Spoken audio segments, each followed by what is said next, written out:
cast out all fears. Mga kapatid, ang ating pong message ngayon kukunin natin sa John chapter 13, 14, 15, 16. Yun lang. Mahaba. Nakaraan niya isang libo inaral natin. Di po ba? Isang upuan, natapos natin. Maganda po ito mga kapatid. Alam niyo po mga kapatid, sa mga panahon ngayon, hindi natin maiwasan ng makarinig ng nakakatakot na balita Inilamang nung isang araw, napanood ba yun sa TV, yung hinabol ng mga barko ng China, yung barko ng Pilipinas? Ano nangyari? Sila nagkabanggaan. Buti na lang, hindi nabangga yung barko ng Pilipinas. Kasi kung may nangyari, yung mga kapatid, mahirap na. Hindi natin alam kung ano mangyayari kasi pwedeng yun ay magsimula na ng pagkakaroon ng digmaan between the Philippines and China. At napakahirap po mga kapatid, hindi po magandang balita ang digmaan. Nakakatakot po yan. Bagamat hindi kayo sundalo, hindi naman kayo papadala doon, ay marami pong apekto sa buhay natin. Magkakaroon na economic interference, maaaring magkaroon tayo ng crisis, disaster, kasi hindi ka na makaka-import ng murang Chinese goods. O maaaring mawawala na yung mga delivery ng Lazada, kasi sa China kinukuha ang iba, Shopee. Temu. Ay di, malaki pong bagay. So, tapos yung isang araw, nagkwento ang anak ko, Daddy, yung aking kaklase ng elementary, kinidnap doon sa Mercedes. Kasama yung kapatid, dalaban sila, pero 7 tao ang dumukot sa kanila. Kasama yung kapatid na 9 na taon. Ay, ito ko naman po ay napapray. At ako'y kinabahan din, at ako'y natakot din. Sabi ko, ay ano pa lugar dito sa atin ang safe? Nasa loob ka na ng subdivision, araw na araw, and yet, yung anak mo na, binatilyo, nakikidnap, nakakatakot, napapray kami. Kaya mga kapatid, pag binanood mo ang balita, pag nagbasa ka at kung ano-ano mga inisip mo sa mundong ito, tulad, naku, yung palang ating time deposit sa bangko, ay bubuwisan na ng 20%. O isipin mo yun, 4% na nga ang interest mo per annum. Binuwisan pa ng 20%, ay di 3.2% na lang. Paano naman yung mga matatanda na doon lang kami umaasa sa interest at time deposit? Ay tigil kung iisipin mo mga kapatid, ay talagang hindi maganda ang mga balita. At nakaka-depress talaga. Nakaka-depress, nakakatakot. Pero tingnan natin po, mga kapatid, si Kristo ay dumaan at ang kanyang mga disciples sa nakakatakot din na sitwasyon. Sa crisis sa kanilang buhay. Ito po mga difficult na situation na ito, alam ni Kristo na dadaanan niya yung difficult situation which is the crucifixion. At nung siya nagpaalam sa kanyang mga disciple, yung mga disciple niya ay natakot. Kaya mga kapatid, titingnan natin kung paano tinreat ni Jesus ang takot. Kung paano kinanker ni Jesus ang takot. Kaya ang maririnig yung message is not, hindi po ito galing sa isang psychologist. Psychologist kung paano gamutin ang takot. Yung mga pinag-aralan sa steps to conquer fear. Hindi po. Ito kay Jesus mismo natin kukunin. Yung mga hakbang na ginawa ni Jesus para nawala ang takot ng mga disciples. At tatlo lang po naman ito Number 1, ipinakita ni Kristo ang kanyang labis na pagmamahal. Yun ang number 1. Pagkatapos na ipaunawa ang kanyang labis na pagmamahal, binigyan niya sila ng mga pangako. Iniwanan niya sila ng mga pangako. At patatlo, mga kapatid, ano yung una? Ipinakita at pinaunawa ang kanyang labis na pagmamahal. Ano yung pangalawa? Iniwanan sila ng mga pangako. Ano yung patatlo? Ipinag-pray sila. And after that, nawala na ang takot. Kaya yun po yung message natin. Tayo magkuklas in prayer. Amen? Ang bilis So, yun lang po ang ating ipinakita ni Jesus ang pag-ibig, iniwanan sila ng pangako, at ipinag-pray sila. So, pero pag-aralan natin, background kasi ng John chapter 13, 14 to 15, ito po yung 4 na chapter.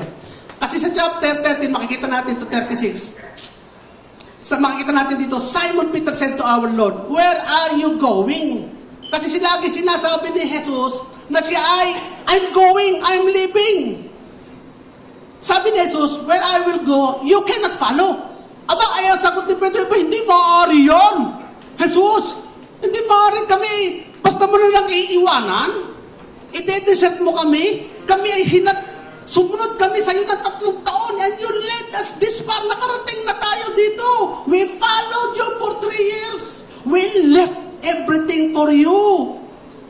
At ang alam namin, ang si Jesus ang sa pangako mo, doon after we follow you, meron kingdom kang pangako. May kaharian na dadating eh. Yun ang inaasahan namin. Ay ngayon sasabihin mo, aalis ka? Aba, hindi maaari yan. Hindi mo kami pwede iwanan. Sabi ni Pedro, sama na lang kami. Sama na. Eh sabi ni Jesus, hindi pwede kayong isama. Babalik ako kayo, pero hindi ko kayo pwedeng isama. You can, sabi sa verse 37, why can I not follow you right now? Sabi ni Pedro, hindi ko, kahit anong bayad, I will give my life, I will lay down my life for you. You're everything to me. Kaya hindi mo kami pwedeng iwanan na basta ka na lang mag-walk away. Ay si Pedro po yung matanda, may edad na tao, hindi bata yan na sama mo kami, hindi bata. Yan eh, may edad, mga kapatid. Bakit ganun siya? Kasi nakadepend siya 100% kay Jesus. Yun ang kanyang hope. Yun ang katuparan ng kanyang mga pangarap. Nakita niya ang mga himala. Nakita niya na yun ang magliligtas sa kanila mula sa kamay ng mga Romano. Nakita niya yung pag-asa. Doon na lahat nakadepende kay Jesus. Kaya hindi pwede, ikaw pala iiwanan mo lang kami after so many years, after that ng pinagsamahan natin, iiwan mo lang kami.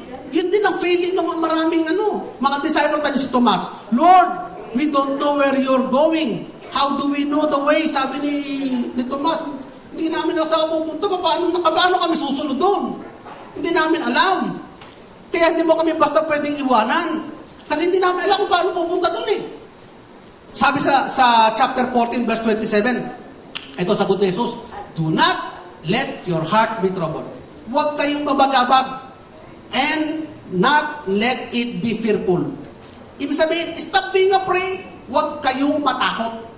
Sabi sa chapter 16, verse 6, but because I have said these things to you, sorrow has filled your heart. Dahil sinabi ko sa inyo, aalis ako, kaya kayo nalulukot at kayo natatakot. Kasi wala pa sa kanilang konsepto yung death and resurrection. Hindi pa nila alam yun. Yung death and resurrection. Kasi noong mga panahon na yun, wala pang namatay at nabuhay. Maaring si Lazaro, namatay at nabuhay. Pero hindi yung representation na si Jesus ay mamamatay at mabubuhay. Kaya nabuhay si Lazaro because of Jesus. Namatay si Lazaro pero nabuhay dahil kay Jesus. Paano yung mismong bumuhay kay Lazaro ang mamamatay at mabubuhay? Hindi nila makonceptualize yun. At hindi na nga natin naintindihan kung ano na nangyari kay Lazaro. Pagkatapos nung binuhay si Lazaro, wala nang tayong narinig na balita tungkol kay Lazaro. Kung ano ba ganyan, nag-asawa ba ganyan? Nagkaroon ba ng anak? O sumama sa mga hindi na natin naintindihan. Maaaring namatay ulit si Lazaro. Pero ito yung konsepto na mamamatay si Jesus, yung kanilang inaasahan, at muling mabubuhay. Hindi pa nila nagagrasp yun. Wala pa sa utak nila yun. Kaya ano man ang attitude nila, yung kagalakan nila nung una, ay, merong ano yung sineselebrate nila?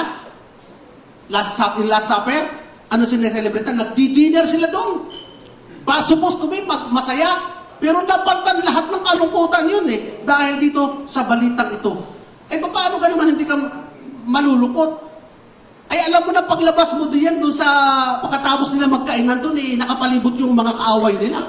Nung kasama nga nila si Jesus lang ang nagdepend. Kaya sila nakakalampas sa maraming attempt sa kanilang buhay. Dahil sa dami ng kaaway, Romano at mga Jew at mga Pariseo, ay dahil lamang kay Jesus. Pero pag wala na si Jesus, paano na kaya sila? Wala na! Ano nakakahinat na ng mga ito? Wala na! Kaya mga kapatid, katulad ng mga taong ito, mga kapatid, dumaan sila sa takot. Tayo minsan pag nakakarinig tayo ng masamang balita, bigla din tayo nag-grip ng takot, bigla din tayo napapasukan ng takot. Pero ipinapaalala sa atin ni Jesus yung mga prosesong kanyang ginawa upang maalis ang takot. Number one.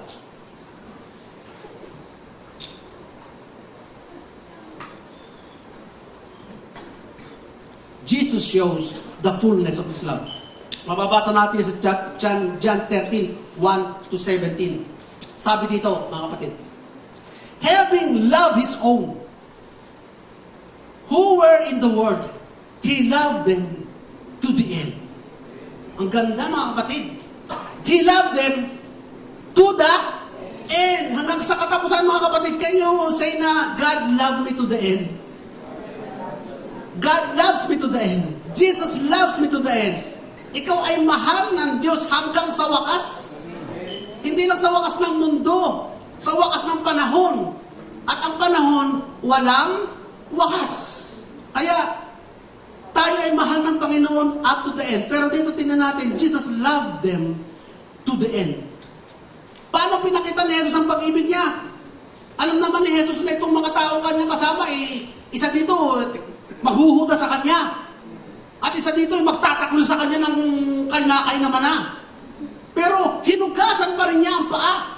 Alam niyo mga kapatid, yung paghuhugas ng paa noon ay napakababang gawain. It is reserved for the servant of the house. Pinakababang gawain yun. Hindi naman, ang paa nyo kayo magaganda. Kahit patay ako ko nyo, maganda pa yung paa nyo kasi sa mga tao doon. Ay naglalakad sa gabukan nyo mga yun eh. Gabukan, putikan, nakatsinde, nakasandalyas. Tapos, huhugasan mo, bakit kailangan hugasan ng paa? Ay, paano pag pinapasok mo putikin pa naman? Ay, di maglalathi tayo din. Ay, kailangan mo hugasan. Yun ang ginawa ni Jesus. Pinakita ni Jesus ang paglilingkod sa pinakamababang level. Pinakamababang level. He stooped to the lowest point. Kaya mga kapatid, hindi nila makonceptualize yung pag-ibig na dakila eh. Naririnig nila yung John chapter 10 verse 11. Narinig na nila ito. John chapter 10 verse 11. Ano ba sinabi doon? I am the good shepherd, and the good shepherd lays down his life for the sheep. Ay siguro dumaan na sa kanilang tenga yun. Lumabas dito. Hindi nila makonceptualize yung lays down his life for the sheep. Kasi malabo pa sa kanilang lahat. Mga kapatid, malabo pa sa kanilang lahat. Narinig nila, pero hindi nila naintindihan. Wala pa nga sila kasing konsepto ng death and resurrection na ngayon ay alam natin. Na ngayon ay nakikita natin. Na ngayon ay sineselebrate natin, mga kapatid. Kaya mga kapatid, hindi pa nila sino kaya sa mga disciple na nakabasa ng Book of the Romans? Sino? Wala. Wala pang nababasa ang Book of the Romans itong mga disciple na ito eh. Kasi wala pang Book of Romans noong panahon na yun. Sabi nga sa Romans chapter 5 verse 7 na tayo ngayon ay meron na. Mga kapatid, very rarely will anyone die for a righteous person. Very rarely, bihirang-bihira ang mamamatay para sa matuwid na tao. Pero, meron mga tao na pwedeng mamatay doon sa kanyang kaibigan o righteous person. Pwede.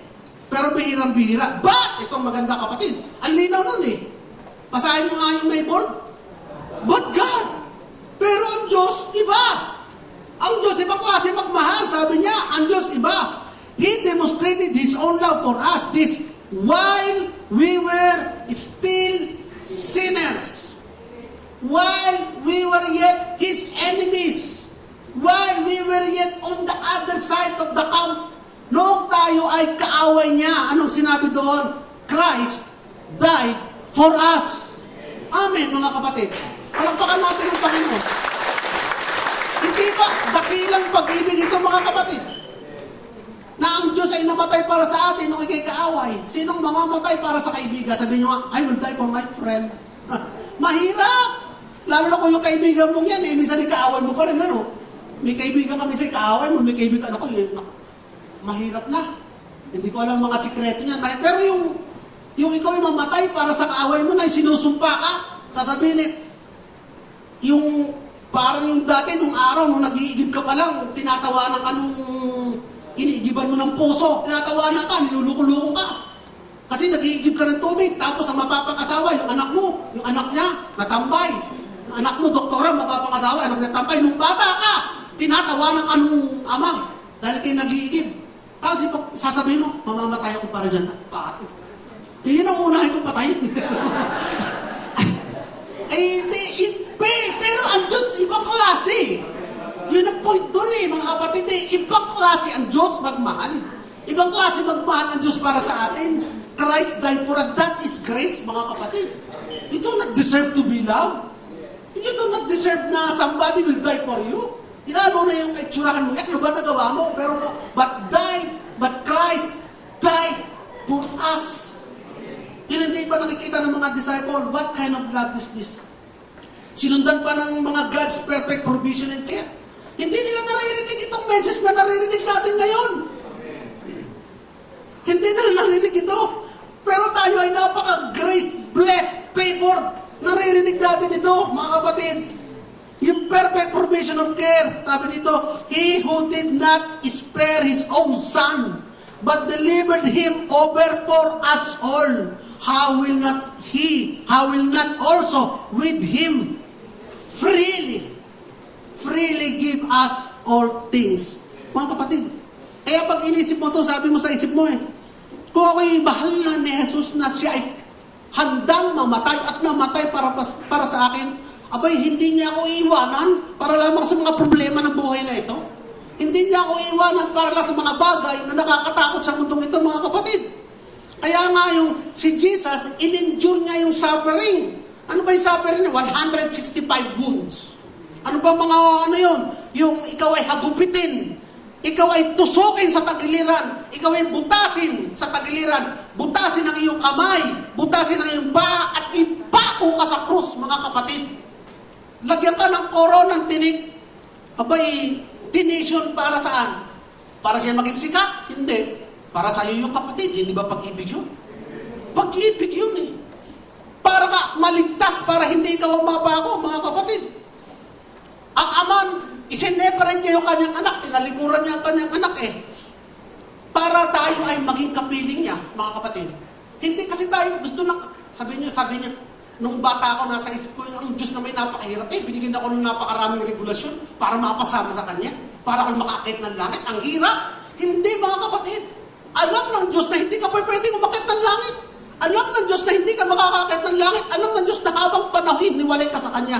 Pero dahil sa pag-ibig niya, mga kapatid, siya ang gumawa ng paraan para ikaw ay maging kapiling niya. Siya ang gumawa ng paraan. Siya ang umaksyon. Siya ang humakbang. At ang ginawa niya, hindi madali. Ang ginawa niya mahirap, pasakit, physically, emotionally, lahat ng hindi dinadaanan dapat ng Diyos, pero tiniis ng Diyos dahil sa pagmamahal sa iyo, para ngayon ikaw ay kapiling niya, magpasawalang hawak. Hindi ba pag-ibig yung mga kapatid? Kaya kung ganun katindi ang pag-ibig ng Diyos sa iyo, mga kapatid, sabi mo, iniligtas ako ng Diyos, namatay siya para sa akin, para ngayon lamang ay maging biktima ako nung kinatatakutan ko. Hindi ka iniligtas ng Diyos. Hindi namatay si Jesus para sa iyo. Upang ngayon maging biktima ka lamang ng kung anumang kinatatakutan mo. Tatakot ka ba sa kanser? Natatakot ka ba sa pagbaksak ng ekonomiya? Natatakot ka ba kung saan-saan, mga kapatid? Hindi ka niligtas ng Diyos para lamang maging biktima ng lahat ng kinatatakutan mo ito. Amen, mga kapatid. Natatakot ka na pagtanda mo, walang mag-aalaga sa iyo. Ay, di, umuwi ka na. Umuwi ka na. Tatakot ka. Yun ang point ng mga kapatid. Hindi ka niligtas ni Lord para lamang kung saan-saan ka matakot. Pag natatakot ka, sabi mo, sobra ang pagmamahal sa akin ng Diyos. Para dito lang ako'y matakot. Ano ka natatakotan mo? Ay, pamatrikula ko. Ay, nako'y palalihasin kami sa bahay. Hindi ako niligtas ni Jesus. Hindi na pa ako si Jesus para lamang ako'y biktimahin ng mundo ito. Mga kapatid, tandaan niyo mga kapatid. Nothing can separate us from His love. Ano yung love niya? Perfect love yun Inseparable love yun Sabi dito sa Romans 8:38 to 39, kabisado na natin ito mga kapatid. Hindi alam ng mga disciple ito. Hindi alam ng mga disciple ito. Pero may binabasa natin. For I am convinced that neither death, nor life, nor angels, nor rulers, nor things present, nor things to come, nor powers, nor height, nor depth, nor any other created things. Ano pa? Abay, wala na. Lahat na. Sinakop na lahat. Lahat. Ibig sabihin, lahat ng maiisip mo, lahat ng makikita mo, at lahat ng hindi mo pa nakikita, hindi ka kayang ilayo, ihiwalay sa pag-ibig ng Diyos. Amen. Kaya nga, will able to separate us from the love of God that is in Christ Jesus. Kung ikaw, kapatid, ay na kay Jesus, na andun yung pag-ibig ng Diyos. Ang problema, wala ka kay Jesus. Kaya kung ano-ano nararamdaman mo, parang ikaw'y pinarurusahan ng Diyos. Kasi wala ka kay Jesus. Kaya ang invitation, tanggapin mo si Jesus, sumampalataya sa Kanya. Yun ang solusyonin pa. Hindi ka talaga mawawala ang takot kung wala kang Panginoong Jesus. Kahit yung maliit na balita, magkakaroon uli ng epidemya ng tigdas, matatakot ka na. Kasi wala kang Panginoong Jesus. Pero kung may Panginoong kang Jesus, wala nang maaaring tumakot pa sa iyo. Tandaan mo yun, kapatid. Kaya nga, in Christ Jesus our Lord, ang pangako ng hindi paghihiwalay ng pag-ibig ay nakatali doon sa katotohanan, sa kondisyon na ikaw ay naka Jesus. Mahal na mahal ka ng Diyos, kapatid, hindi mo pa kilala ang Panginoong Jesus. Mahal na mahal ka niya, kaya nga si Jesus binigay sa iyo. Pero kailangan mo tanggapin, kailangan mo sumampalataya kay Jesus upang yung pag-ibig na yon ay tunay mong ma-benefit. Yung pag-ibig na ino-offer niya, tunay mong maramdaman, ma-enjoy, mapasalamatan, mapurihan ang Panginoon. Hallelujah. Kaya nga, sino ba ang mga laging natatakot ulit, mga kapatid? Yung hindi mananampalataya. Laging takot. Ang dami ko nakakausap, lagi nang takot. Ang masakit nito, meron ding mananampalataya, lagi din takot. Yun ang masakit eh. Nauunawaan mo yung hindi mananampalataya, pero yung mananampalataya na laging takot, para nakakainis. Di ba? Hindi mo ba naintindihan to? Yun ang sinabi ni Jesus sa kanyang mga disciple eh. Pinaliwanag niya, I love you, I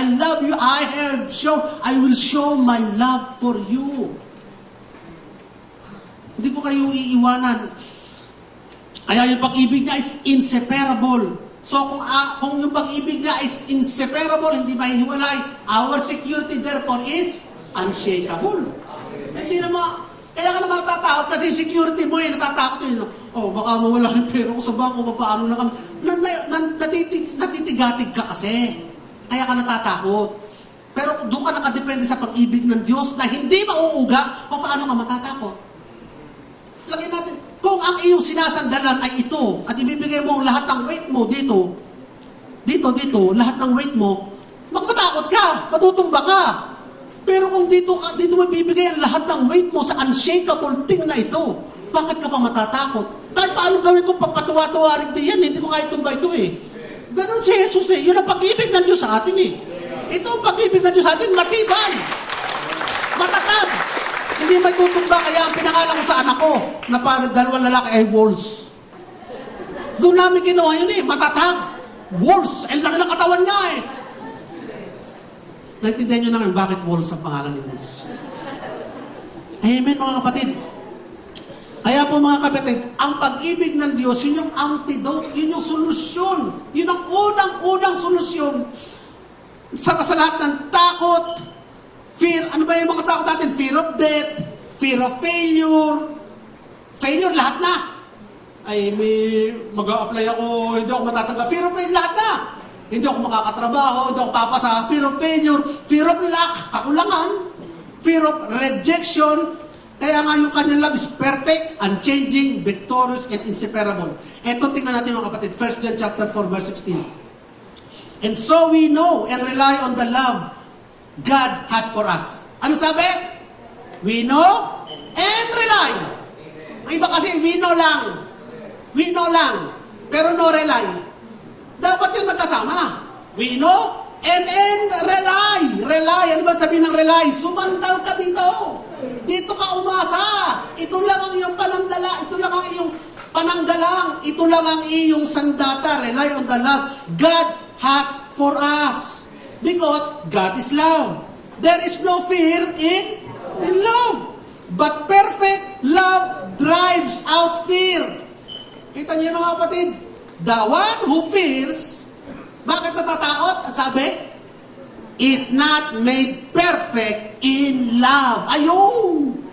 Kristiyano pa lang ito, kaya natatakot ay hindi perfecto sa pag-ibig. Ibig sabihin, hindi niya na-conceptualize, hindi niya naintindihan, hindi niya nasasapuso, hindi niya lubos na unawaan ang pag-ibig ng Diyos. Ala, ako'y kagabi nagkasala, siguro bukas ako'y magkakasakit. Iyon, mali yun. Hindi tunay na pag-ibig yun. Iniibig ka lang ba ng Diyos dahil ikaw ay nakakasunod? Hindi, inibig ka na ng Diyos nung hindi ka pa kasi, kaaway ka pa nga. Nung hindi ka pa nakakasunod eh. Ay ngayon, anak ka na niya, di lalo naman siguro mas mahal ka niya. Ay may palampakan natin ng Panginoon. Inyo pa rin yung maling pag-iisip ng ibang mga Kristiyano eh. Kasi hindi nila fully nakukomprehend ang extent Mga kapatid, ang pag-ibig ng Diyos, sa inawit natin kanina, wider, bigger, deeper, kung ang kasalanan mo hanggang doon sa dingding, ang biyaya at pag-ibig ng Diyos sa katangan pagpapatawad ay lampas pa doon sa dingding. Kung ang kakulungan mo ang kaya mo ibigay 10 piso, ang kayang ibalik sa iyo ng Panginoon ay 10,000. Ganun ang ibig sabihin nun. His grace is enough, more than enough, sufficient. Because that is His love. Kaya nga kung hindi mo masyado naintindihan ang payo ko sa iyo kapatid, i-marinate mo ang sarili mo sa pag-ibig ng Diyos. Ibabad mo. Kung paano ang bangus ay binababad sa suka, i-marinate mo mga kapatid, hindi sausaw lang. Ang iba kasi sausaw lang pag nakarinig lang ng message pag Sunday. Ganun ba? Ganun na sausaw lang. Yung i-marinate, ibig sabihin, magbasa ka ng Bible. Hanapin mo pag-ibig ng Diyos. Intindihin mo pag-ibig ng Diyos. At yun ang i-meditate mo yung pag-ibig ng Diyos. I-marinate mo ang sarili mo. Kaya nga mga kapatid, tulad ni Job, nung pinag-aralan natin huli, sabi sa Job 42 verse 5, sabi niya doon, noon ay naririnig ko lang po sa iba ang tungkol sa inyo. Alam niya, ang Diyos ay mabuti, pero hindi niya nakakonseptualize ang kagalingan, kahusayan ng Diyos. Hindi pa niya naintindihan. Noon naririnig ko lang sa mga nabasa ko siguro o narinig ko sa mga nagtuturo. Pero ngayon sabi niya, nakita ko na kayo. Ganon din ang objective ni Lord sa atin, na makita natin ang Diyos, makita natin ang Panginoon sa bawat aspeto ng buhay natin. Sa bawat segundo ng buhay natin. Ano bang ginawa ng Panginoon dito? Paano ba siya kumilos? Paano ba niya ako pinatawad? Even sa pag-preach ko at paghahanda ng mensahe, nakikita ko ang pag-ibig ng Diyos. Bakit? Kung tutuusin lang ako lang, Pastor Rodel, anong makagawa ko ng mensahe? Anong masasabi ko na ma-inspire kayo sa pag-ibig ng Diyos? Pero dahil, Lord, mahal mo yung mga anak mo na yan. Mahal mo din ako, Lord. Kaya kinangungusap sa akin, hinahayaan mo na maisulat ko ang mga mensaheng nais mong ipadala sa mga mahal mo sa buhay. Ay, sa mga mahal mo ito. At tawag sa inyo ng Panginoon ay, Dear Beloved. Pag pinagsama mo, Dearly Beloved. Parang mamatay na, no? Dearly Beloved. Dear Beloved. Darling. Apple of God's eye. Hindi ka apple of God's eye dahil ikaw yung mabait. Apple of God's eye ka dahil nung panilikha ka niya, mahal ka na niya. Ang kailangan lang matanggap mo si Jesus para yung pag-ibig, pagiging apple of God's eye niya, bumaba ngayon yung kamay na yun, maramdaman mo ngayon ang paghapulos sa iyo. Amen mga kapatid. Pangalawa, hindi lang naiwan doon sa katotohanan, mahal sila ng Diyos. Inutusan sila ni Jesus, He commanded them to operate in this love. Hindi lang naging sapat yung, alam mo, mahal mo ako, so ngayon, kailangan, hayaan mo ma-experience ng kapatiran mo ang pagmamahal ko ito. Kaya nga sabi doon sa John chapter 13 verse 15, I gave you an example that you should also do as I did to you. Ano yun? Yung pagmamahal, yung paglilingkod.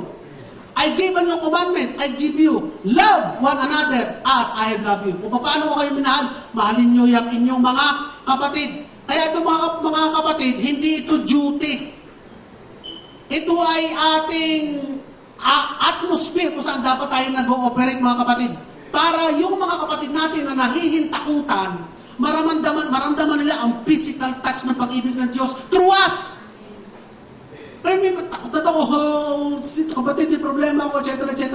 Kung sa panahon yun na hindi tayo magmamahal, doon pa tayo mag-aawayan, doon pa tayo magsisisihan, doon ka pa sisisihin, doon ka pa didiktigin, o doon ka pa magchichismisan, dahil problema nun, etc. Doon ka pa magkikwentuhan, doon pa tayo maghihiwa-hiwalay. Iwanan nyo na yan, dami niyang issue sa buhay. Doon pa tayo magsesepa-separate, lalo nang makakalimot yun sa pagmamahal ng Diyos sa Kanya. Lalo nang matatakot kung ano man tumatakot sa Kanya. Kaya sabi ng Panginoon, magbahala kayo. Iparamdam nyo sa kanila kung paano ko kayo minahal. Hayaan nyo maramdaman nila ang tunay na hipo ng pagmamahal ng Diyos. Kaya inoperate sila, iniwanan sila. Not only that you marinate in my love, you also move in the atmosphere of love the way that I have shown you. Amen mga kapatid. Kaya in summary mga kapatid, summary na. Inassure ni Jesus sa kanyang mga disciple ng kanyang pag-ibig. Otherwise, siyempre matatakot sila, inassure sila, okay matakot. Etong pag-ibig ko. Kaya nga tayo dapat ganoon din, huwag tayo matakot. Handa tayo, puspos tayo ng pag-ibig ng Diyos para kung anumang masamang balita ang dumating sa akin, pwede natin sabihin, mahal ako ng Diyos. Magkakagera, ang reply mo, ano? Mahal na mahal ako ng Diyos. Mahal na mahal kami ng Diyos. Mahal ng Pilipinas ang bansa. Mahal ng Diyos ang bansang Pilipinas. Amen. Palakpakan natin ang Panginoon Yesus.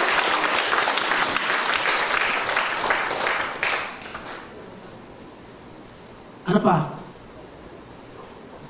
Number 2, Jesus comforts troubled heart by His promises. Yan na, mga promises na.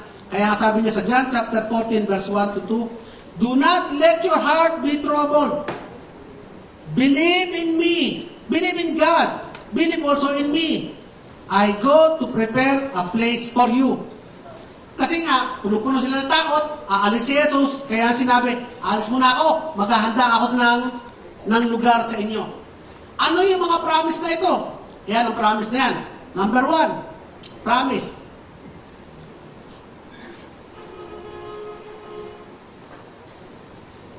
A place in the Father's house. Yun ang unang promise niya.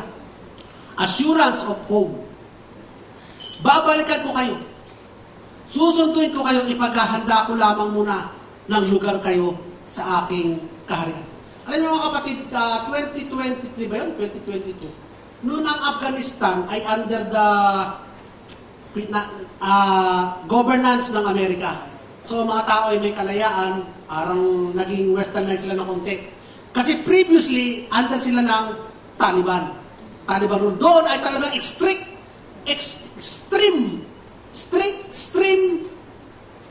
anong tawag doon? Sharia law. Sharia law. Yes, Sharia law. Na ang babae, bawal expose ang sakong, bawal ma-expose ang binti, bawal ma-expose ang siko, nakalabas lang mata. Ang babae walang karapatan. Ang mga tao ay pinapatay sa maliit na dahilan. Walang kalayaan. Sila ay under the grip of Satan noong mga panahon na yun. Kaya noong ang Amerika ay nakuha ang Afghanistan, nagkaroon sila ng kalayaan. Pero noong panahon ni Biden, nag-pull out bigla ang Amerika. Iniwan bigla ang Afghanistan. Kaya bumalik yung Taliban, sa pwesto, bumalik ang mga Taliban, ang mga tao, panik, takbuhan, kagulo, hindi alam saan pupunta, natatakot sila. Buti na lang, yung iba doon na may connection sa Amerika, na yun mag-interpreter, nagtrabaho sa America Embassy, ay inadapt ng Amerika. Kaya nung sila sa airport, makikita mo yung, napanood nyo naman siguro yun, makikita nyo sa airport, yung mga alalay na mga sundalo, na mga pamilya, na kanilang connected sa kanila, there is a somewhat fear in their face, pero they are cool. Sila kay inaalalayan ng Amerika, kasama yung kalamang anak, may dalang mga maleta, sasakay sa C-130. Pero yung mga tao na walang relasyon, nandun sila sa labas, sumisigaw, nagmamakaawa sila.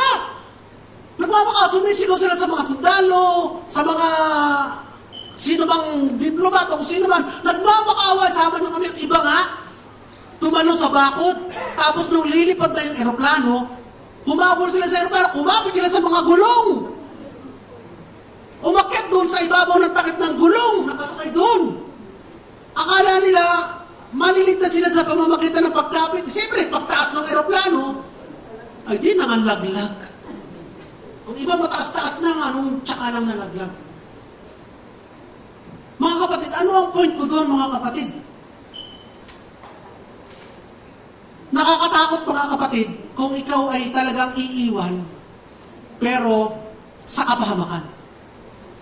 Pero napakalaking diferensya nang ikaw ay isasama at aalisin doon sa lugar ng kapahamakan. Ano mga kapatid, yun ang itsura ng mangyayari sa kanila. Na yun ang nakikita nila, na sila kung iiwan ni Jesus, ganun ang mangyayari. Pero mga kapatid, ipinaghanda sila ni Jesus. Sabi, ipinaghanda sila ng place sa kaharian ng Diyos. Ano kaya ang mararamdaman mo mga kapatid?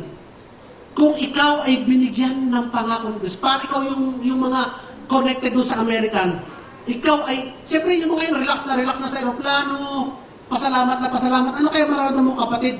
Kung ikaw ay pinaghanda ng isang lugar na higit na mas maganda kaysa dito, na ikaw ay may passport na, ikaw ay may citizenship na, ikaw ay may bahay na doon sa pupuntahan mo, at ikaw ay may source of living doon sa pupuntahan mo.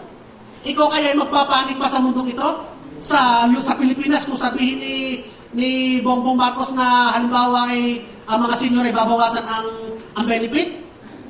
Halimbawa sabihin ganun, ikaw ba yung magpapanik? Ikaw yung makikipag-away dyan pag sinabing ang presyo sa palengke ay doble na? Hindi na, kasi alam mo, na ikaw ay aalis, ikaw ay kasama mo pamilya, may passport ka, may citizenship ka, pagdating mo doon, may lugar ka, may property ka, at may source of living ka. Hindi ka mababagabag, mga kapatid. Hindi ka mababagabag. At yun, mga kapatid, ay hindi hypothetical. Anong hypothetical? Hindi baka sakali. Ito, kapatid, ay katotohanan sinasabi ko sa inyo. That you have a place reserved for you much better than this. May passport ka na, may citizenship ka na, hindi ka na mag-a-apply na permanent residency, trial for 5 years, wala na. Citizen ka na pagdating doon, may lugar ka na doon, may tahanan ka, may place ka, at pagkatapos, may source of living. Hindi lamang source of living, life eternal. Eternal life. Living forever. Yun yung pangako sa atin ng Panginoon, at yun ay hindi lang kinuha ni Pastor Jane sa Bible. Mga kapatid, yun ay promise. Sino nangako? Si Jesus. Sino yung nangako yun? Si Jesus. Ibig sabihin yan, assurance of salvation yan, na ano bang mangyari dito, worst comes to worst, mga kapatid, uuwi tayo sa magandang bahay natin sa langit, ni hananda ni Jesus para sa atin. Amen. Hindi ko sinong arkitekto ang naghanda, hindi housemaid ang naghanda, hindi housekeeper ang naghanda, hindi anghel ang naghanda, si Jesus mismo ang naghanda para sa atin. Kasarap nun, mga kapatid. Ano ikakatakot nyo? Kaya nga sabi ng Bible, where your treasure is, there your heart also will be. Kung nasaan ang iyong kayamanan, nandun ang puso mo. Kung ang treasure mo ay nasa panglupa lang, ay di ang iyong puso ay nasa panlupang treasure mo, doon ka ngayon matatakot. Kasi yung lahat ng panlupang treasure, mawawala yan. Akala mo na po-protect mo, natatakot ka na mawala, samantalang talaga namang mawawala yan. Kaya ka natatakot dahil ang puso mo ay naandoon sa earthly treasure na iiwan mo talaga. Samantalang, nakakalimutan mo na ba na ang permanent address mo ay hindi 290 Mangga Street, Villanueva Subdivision, Kumintang Ibaba, Batangas, hindi Batangas, hindi. Hindi yun ang permanent address natin lang. Ang permanent address natin is in heaven. Amen. Wala pa nga lang sigurong nakapost na house address or street. Basta alam ko yung street doon gold eh. Street of gold. Amen. Siguro karat na lang pinag-usapan si Pastor Rodel sa 18 karat, kami ni Piwi sa 20 karat. Siguro sa ganun. Laden with diamond. Pero yun ang katotohanan, mga kapatid, that this is not our permanent place. Kaya ako kayo nababagabag because of your concern in this place. Abay, reviewin mo sinabi ni Jesus. Na ikaw ay uuwi isang araw sa ating permanent place in heaven. Ngayon sabi ng iba, yan ako yung pastor, yung mga turo niyan, yan na nag-focus ng suicide. Kasi uuwi na daw, baka mag-suicide. Hindi, mga kapatid. Instead that we suicide, ito yung mag-focus sa atin to live boldly for God. Lalo tayo magiging bold. Lalo tayo magiging matapang para sa Diyos. Wala na kasi mawawala sa atin. Wala nang mahalaga pa na maaaring mawala sa atin. Anong pinakamahalaga yung place natin in heaven? Hindi na mawawala yun. So, nothing to lose. Nothing to lose. You can now live boldly for God. Hindi ka na pwedeng ibihag ng mundo. Kaya ang iba, they cannot live boldly for God kasi sila ay bihag ng mundo. Tinatakot sila, you will die, you will die. Alam nila kung anong takot mo, fear of death. So hindi kayo makakilos, hindi ka makapag-evangelize, hindi ka makapag-minister because you will die, you will die. You will lose your riches. Hindi ka yayaman pag ikaw ay nag-ministeryo lang. Pag ikaw sa church lang naglilingkod, hindi ka yayaman. Yun ang panakot ng mundo. Kasi, kung ang titingnan mo nga, ay yun ang mahalaga, matatakot ka nga. Pero kung alam mo ngayon na ang mahalaga ay naando na, ibinigay na, paano ka pa matatakot? So what? Ay, ang mga pastor natin, ang mga sinasisterya, yun ang kanilang naging basihan. Pinanakot ng mundo, hindi kaya yaman, ikaw naman ay engineer, civil engineer, hindi mo magagamit ang pagiging civil engineer mo, so what? God has prepared a place for me where He Himself built for me. Amen. Yun ang testimony ni Pastor. Tama ba ang Pastor? Amen. Amen. Ganun din tayo mga kapatid. Yun din ang ating testimony ngayon. Ano pang pwede panakot sa atin ng mundo? Samantalang, ay, lahat naman ang, kung ang gagamitin, panakot sa mundo, yung mga bagay na narinito, ay talaga namang mawawala yan. Yung, mawawala ang beauty mo. Of course! Absolutely! Kahit sina Cleopatra at yung mga sino yung mga pero, inilibing nyo na pangit. Nangulubot yung mga mukha nun. Kung ayaw mo pumangit, mamatay ka ng bata. Ngayon pala, habang maganda ka na, umuwi ka na. Pero ka matatakot na mawala ang beauty mo. Kasi ang beauty mo talaga nasa inside. Sakit. It's also in the eyes of the beholder. Kung mahal ka niyan, kahit pa ng tsura mo, mahal ka niyan. Nung una nga, ganyan na yung tsura mo, minahal ka eh. What? Saan yung papangit pa ganyan, pangit na pangit. Wala na kay papangit yan. Oo. Wala na. Pagka tayo napunta doon. So, hindi kapatid yung hindi pwede, it is not a ground for suicide. Yung kami uuwi sa langit. It is a passport to live boldly for God. Hindi ka nabihag ng mundo. Alam niyo mga kapatid, yung nakakaranas ng NDE, yung near-death experience, yung namatay ng ilang minuto pero na buhay nito. When they transition, and this is also true, because this is biblical, si Pablo mismo nagsabi dito, pag tayo nag-transition, akala natin this is only the real world. Mga kapatid, there's also a kingdom, a real world, much real than this, more real than this, that exists. Kaya pag tayo nag-transition, makikita mo na lang, ang katawan ko yun ah. Ako yun ah. Pero real pa rin ako. May feelings, may kamay. Nararamdaman mo, mas malinaw ang mata. Hindi ka na-limited kasi ng physical, mas naririnig ko na yung nag-usap. Pero ako yun. At makikita ko na, ito wala, this is real. This is much real than this place. Nakala natin real thing, hindi pala. This is only stage kung saan tayo nagpe-play. This is only scripted. This is only a temporary place. Para nasa stage lang tayo, pero ang real world pala, yung pag tayo pumanaw na, this is much real than this. Kaya si Gehazi, yung assistant ni Elisha, nakita ni Gehazi, nakapalibot ang napakaraming mga sundalo. Natakot siya. Anong sabi sa kanya ni Elisha? Gusto mo bang tumawag ako ng mga ng chariots para malipol yan? Pero hindi. Ano lang nangyari? Nabuksan yung mata ni Gehazi. Nakita niya ang napakaraming nakapalibot na chariot. Yung ba ay nakapalibot doon nung sinabi lamang ni Elisha na gusto mo ba tumawag ako? Hindi. Naandun na yun. Nakapalibot na yun. Nabuksan lang ang mata ni Gehazi. In the same way, mga kapatid, hindi nangyayari yun. Hindi natin makikita yung katotohanan ng kalangitan. Pag tayo nagpunta lang doon, hindi mga kapatid, gayon pa lang, nag-i-exist na yun. Nakasara lang ang mga mata natin. Bakit yun lang kasi inaalaw ng Holy Spirit na makita natin? Kasi hindi natin kailangan makita. Baka matakot ka. Hindi natin kailangan, o kaya baka bigla nang tanaga doon. Hindi natin kailangan makita. God allows only what we need to see.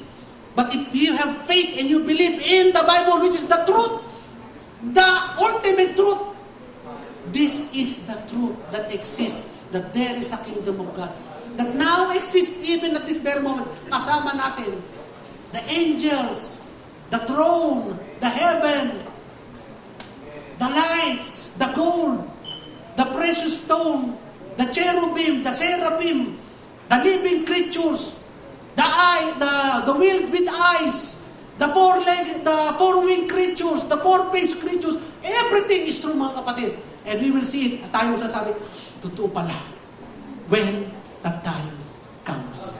At ang maganda no, when that time comes, we are not going down to the hell, which is also true. Totoo din. It is not a kingdom of Satan, no. It is the torture of Satan. Hindi, walang inuman doon, walang beer doon, mga kapatid. Huwag kayo maniniwala doon na may beer sa impyerno. Wala. Doon ay parusa at paghihirap. Kasi ang Diyos din ang gumawa nun. Hindi si Satanas ang naghahari doon. Ang Diyos ang gumawa doon. Reserved for the punishment of the wicked one. Salamat sa Panginoon. Hindi yun ang pangako sa atin. Salamat sa Panginoon. Walang sinabi sa atin na bahala ka. Magkaintindihan tayo sa huli. Salamat! Kundi sinabi sa atin, nangangako ako sa iyo, pinaganda na kita ng blessing. Hallelujah. Thank you, Lord. Salamat yun ang pangako mo, Lord, sa amin. Hallelujah. Ngayon, mga kapatid, natatakot ka na.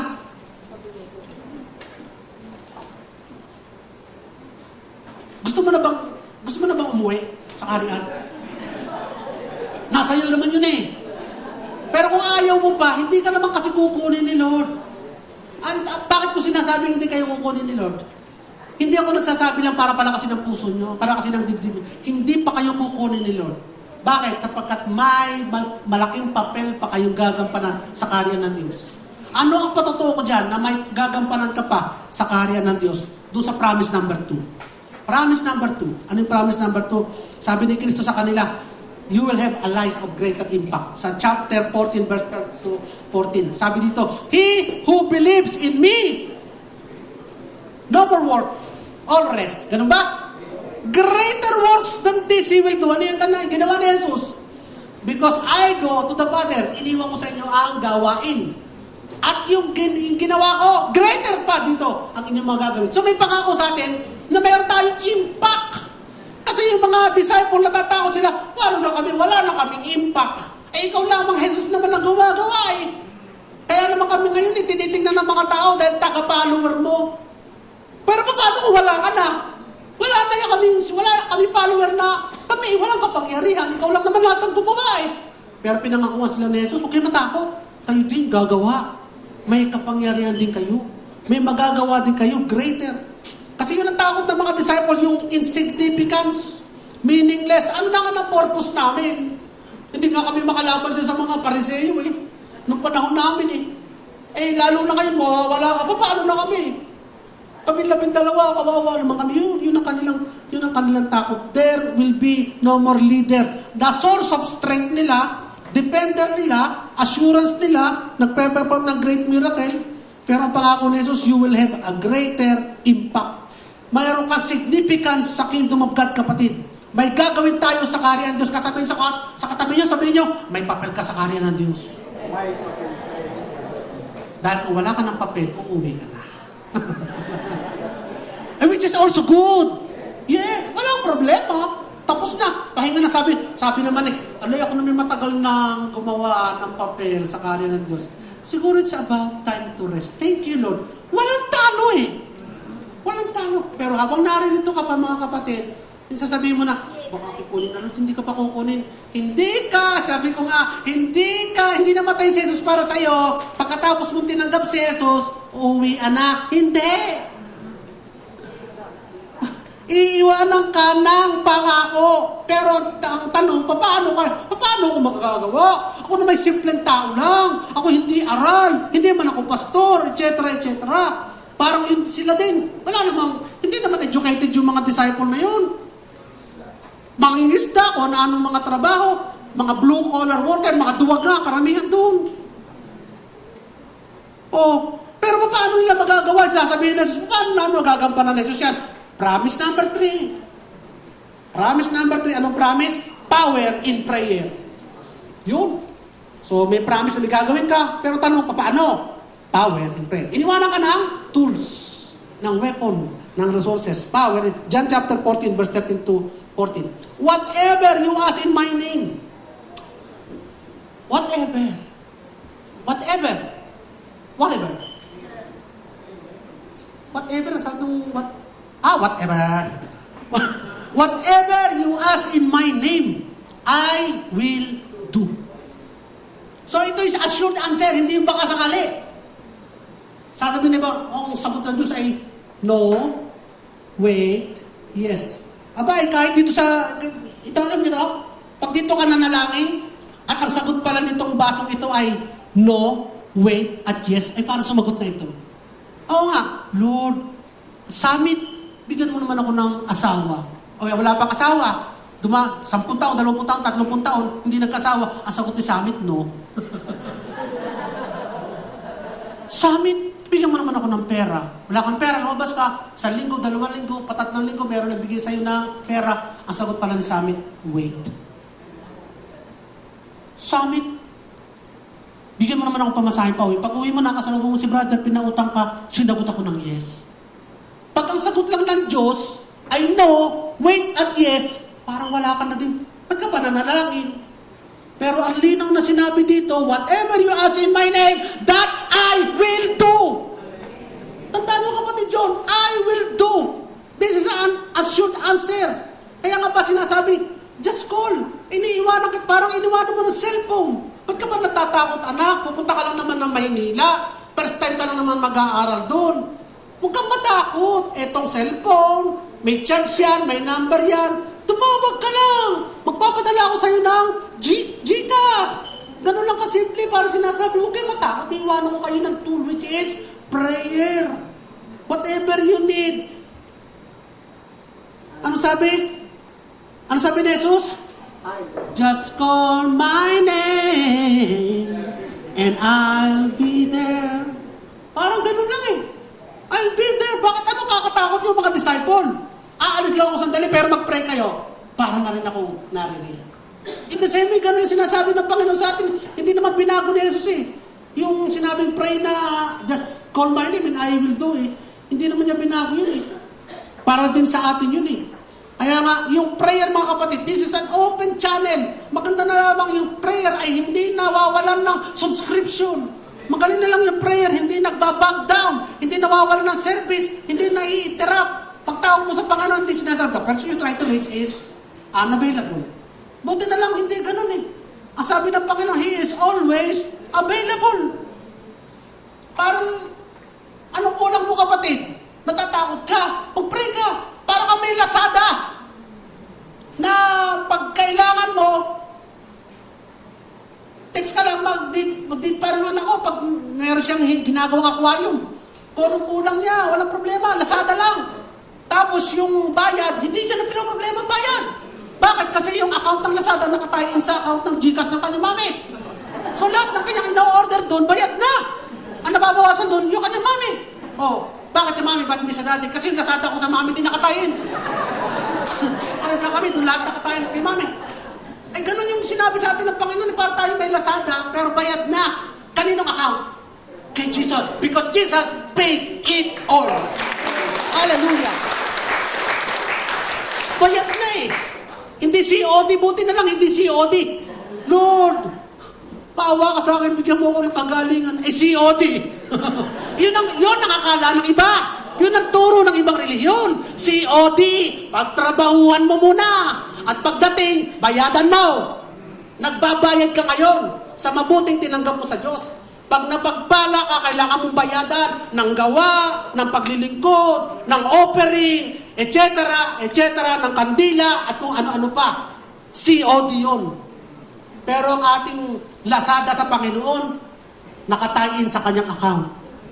And it is always paid in full. Hindi partial, paid in full. Ayaw mo pang maniwala na pinagaling ka ng Panginoon?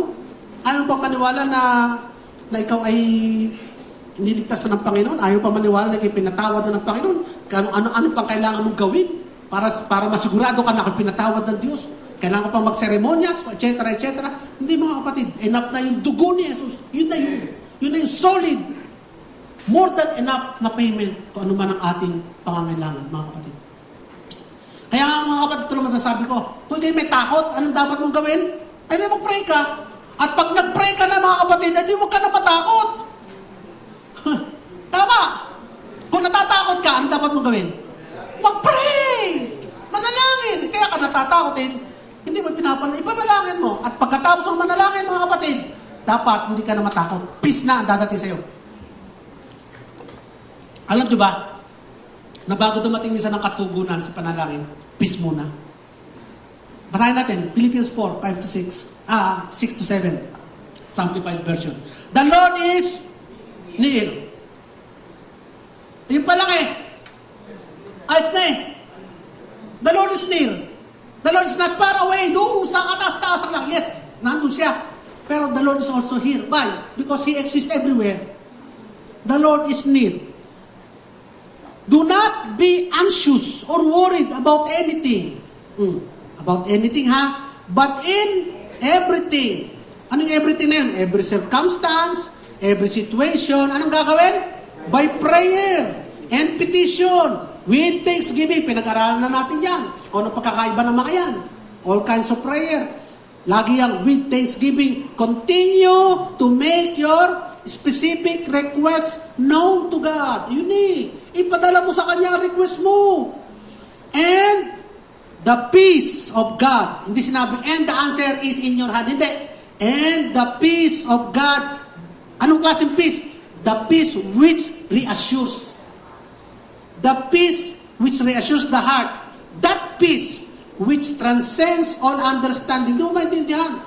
Wala pa naman yung solusyon. Hindi pa naman nakikita yung solusyon. Pero may kapanatagan ka na. Yun.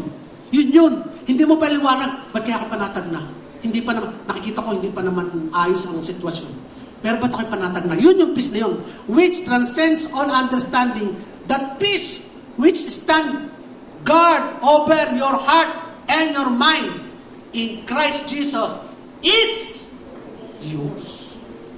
So yung tugon mo na is yung peace. At kapatid, pag naandun ang peace, it doesn't matter kung ano mangyari sa sitwasyon. Ang Diyos na ang bahala. Hindi ko sinabi na lahat ng hilingin mo by word ay bibigay sa ni Lord by word. Kung ano man yan, no. Hayaan mo ang Diyos ang tumugon kung ano dapat doon sa sitwasyon mo. Yun, mga kapatid.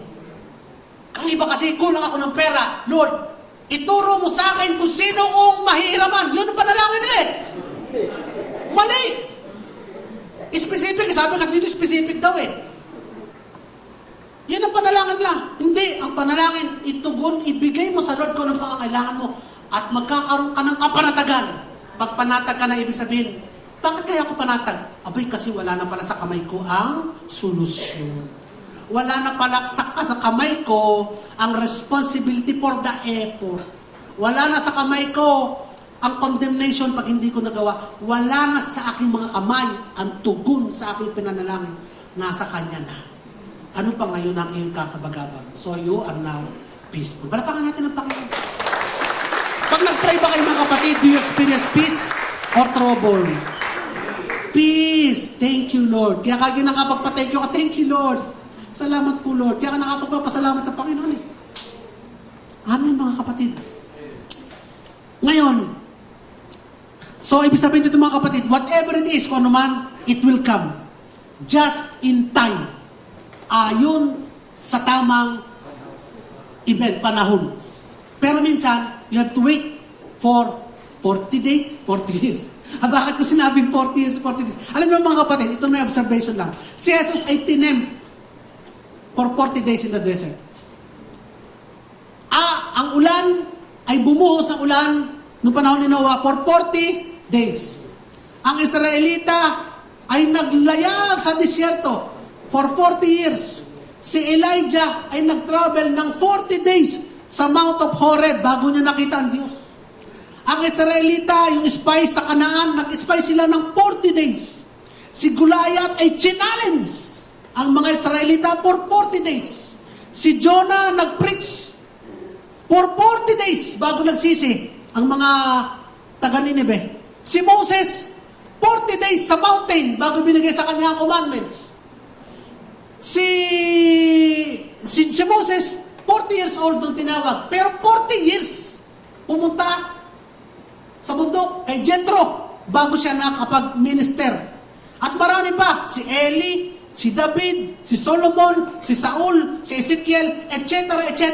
At si Jesus na nanirahan kasama ng kanilang mga disipulo pagkatapos niya mabuhay mula sa mga patay ng 40 days bago niya iniwan because they are ready. Hindi po ito doktrina. This is just an observation. Ano po ang meaning nun, mga kapatid? Ang ibig ko po sabihin dito, yung 40 marks a period ng testing, ng trial, ng transformation. Before a major shift, bago magkaroon ng total na pagbabago magbabago. Yung pattern po mga kapatid dun, ay tinuturo yung God's timing na nagpo-form ng character, nagmo-mold, inaayos ka muna ni Lord, ina-adjust ka bago niya i-release yung change of season, o bago mo makita yung breakthrough, o bago mo makita yung physical manifestation ng iyong ipinapanalangin, mga kapatid. Kasi kaya minsan, hindi agad natutugon, huwag kang maiinip. Huwag kang mainip. Baka meron pang ina-adjust, tina-transform, tinetest, minomold sa iyong sitwasyon para dumating yung panahon na yun ng katugunan sa iyong pananalangin. Baka kapatid, huwag kang maiinip. Huwag mo ikakal si Lord pag wala pa. Huwag kang maiinip. Baka this is your 40th day. And tomorrow, 41st, doon na dadating ang change of season. Hallelujah, mga kapatid. Baka kayo nainip, wala na pa akong asawa, 40 years na ako. Huwag kang mainip, baka sa 41. Doon dadating ang iyong mapapangasawa. Ay, 40 years na ako nagpe-pray ng asawa. Noong nagsimula ako mag-pray, 40 years old ako. Ngayon, 40 years na ako nagpe-pray. 80 na ako. Huwag ka maiinip. Kasi baka ka 41 years, 81 years old. Doon ka magkakaroon ng asawa. At ang mapapangasawa mo kasi tanda ni Sarah. Napakaganda. Pinag-aagawan ng mga hari.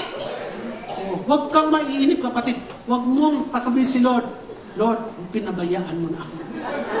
Lord, kinalimutan mo.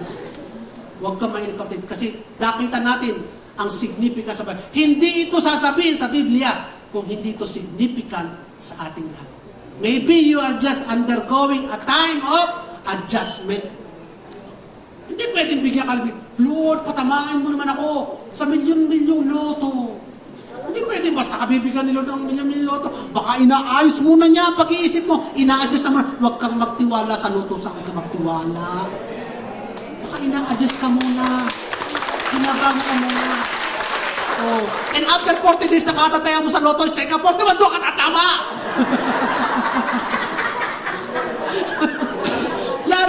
Lalo nang dumami ang pagtaya.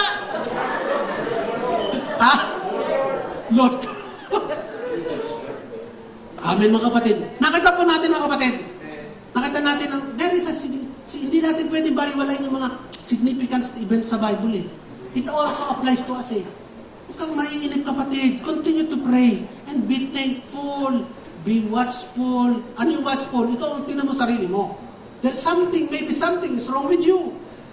Be careful, be watchful, and thank God always. Kaya napag-aralan natin, anumang sitwasyon, anumang meron ka, pagpasalamat mo sa Diyos, salamat Lord, meron akong asawa, salamat Lord, wala akong asawa, salamat Lord, may anak ako, salamat Lord, wala akong anak, salamat Lord, may bahay kami maliit, salamat Lord, may bahay kami malaki. Sa lahat ng sitwasyon, pagpasalamat mo, mga kapatid. At sabi, ano sana napag-aralan natin dati, ang bagay na pinagpapasalamat mong mabuti, lalo nang papapagandahin pa ng Panginoon. Palakpakan natin ang Panginoon. The good that you have, that you give thanks to God, God will make it great. Amen. Promise number 4. Greater works through the Spirit. So hindi lamang tayo, sabi niya, you will have an impact in this world. May gagawin kang papel na ang mundo'y mamamangha. Una, iniwanan kanya ng prayer. Padalawa, iniwanan kanya ng, pinangakuan kanya ng banal na Espiritu.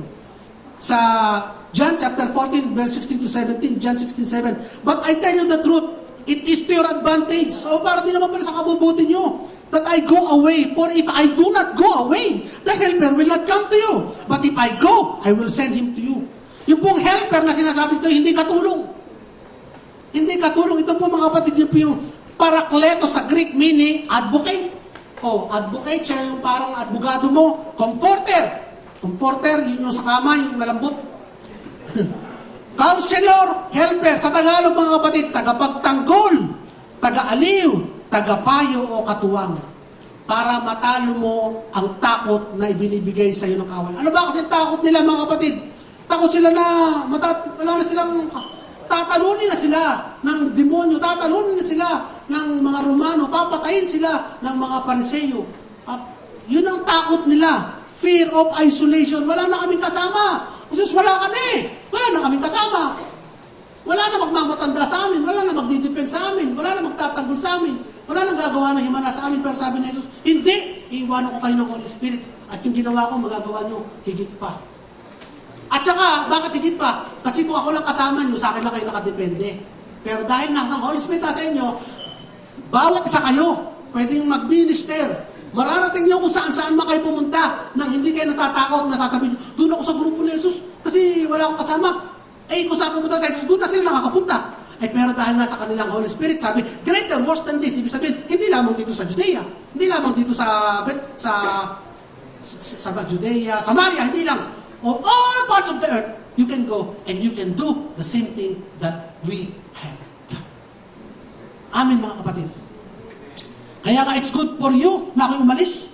Dati, kasama nyo lang ako, pero pag umalis ako, nasa inyo na siya.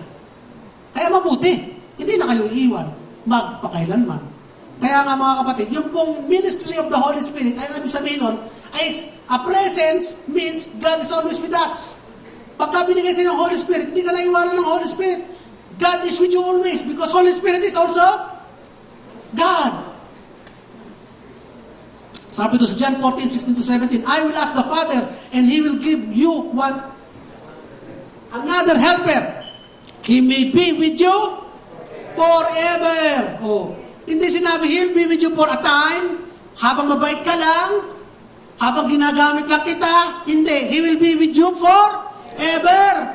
Kahit man ikaw ay kung saan pumunta ka man doon sa, wag naman ha, pumunta ka man doon sa itaas, sa balagtas, kasama mo pa din ang Holy Spirit. Hindi ka na nahiya sa Holy Spirit, sinama mo pa, doon ka pa, nag-iinom ka, kasama mo, ka-table mo ang Holy Spirit, kaya naman. Pero hindi sinasabi na ini-encourage ko, hindi naman pala ako iwanan ng Holy Spirit, gagawa na ako ng kalukuhan. No, on the contrary, because you know that the Holy Spirit is with you. That's why you are going to be cautious. Mag-iingat ka to grieve the Holy Spirit. Kasi kasama mo siya lagi. Kaya nga, Jesus promised the Spirit not temporary. Ina-assure niya mga disciple niya ng physical absence niya ay maglilid ng permanent presence ng Holy Spirit, pati din sa atin. The indwelling means God is never absent by His people. He will lead to, ang gagawin ng Holy Spirit, empower us to witness without fear. Alas ito, takot sa atin, magiging matapang tayo. Dati lang ako, hindi mo makapagsalita sa gantong karaming tao. Pero hindi na ako natatakot. Dati na akong takot eh. Ibig sabihin, hindi ako naging matapang. Binigyan ako ng Holy Spirit ng katapangan, ng boldness. The boldness comes from the Holy Spirit. Pero din kayo. Kaya ako magugulat ako na, may nakakapagsalita pala si brother, si sister Lynn sa mga tao na hindi naman nakilala. Lalo na kwento ni pastor na may patay, bagla na lang magsasalita, hindi naman pala bisita ng patay. Baka kayo maisunod dun sa patay. Pero hindi siya natakot. Ganun na isipin, isusunod ako dito sa patay. Pero because of the boldness of the Spirit that is in you, nakakapagsalita ka. Anong pang gagawin ng Holy Spirit? Anong ginawa sa mga disciple? Yung dati mga takot, naging bold sila. Doon sa Acts chapter 2 verse 18, makikita natin yun. Pinaltan kasi yung takot kasi, pinaltan ng boldness pinaltan ng Spirit-given courage para sa mission. The Spirit intercedes for us in our weakness. Sa mga kahinaan natin, yung Holy Spirit, ang ating tagapamagitan, siya nagpe-pray para sa atin. Sabi na Romans 8:26, in the same way, the Spirit also helps our weakness. Huwag ka matakot kapag kung may kahinaan ka. Tutulungan ka ng Holy Spirit sa oras ng kahinaan. The Spirit Himself intercedes for us with groanings too deep for words. Kaya tayo na tatakot, akala natin solo tayo.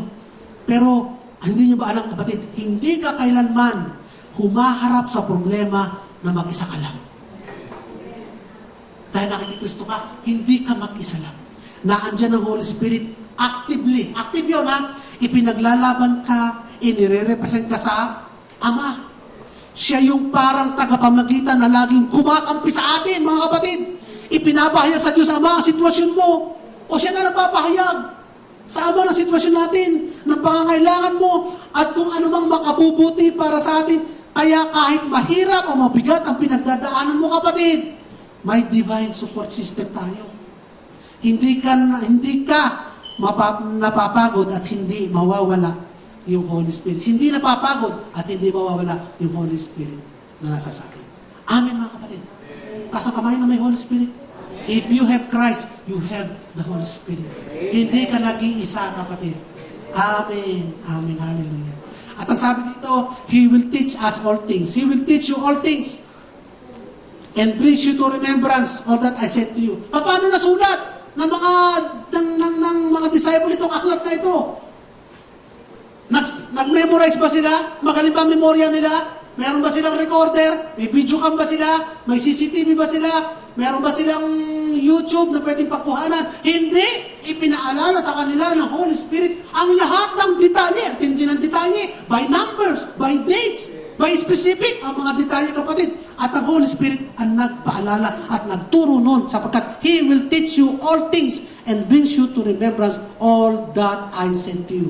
Ganon din tayo, kapatid. If we need to remember something in order to speak and to proclaim the goodness of God, God will remind all those details. Alam niyo ba, lahat na sinasabi ko ay nakasulat dito? Hindi, kapatid. Sapagkat yun, nire-remind sa akin ng Holy Spirit. Once I stand on the pulpit, God is using me and I accept His leading. Amen, mga kapatid. Kaya huwag kayo matatakot pag pinatayo kayo. Huwag kayo matatakot pagka kayo ay Kapatid, ikaw na muna ang mag-minister doon sa patay. Baka ako mapatay, ikaw na muna. Hindi, ibig sabihin kasi sira ang tiyan. Sira, baka ako mapatay eh. Sira kasi tiyan eh. Mapatay. Kakaya. Ikaw na muna.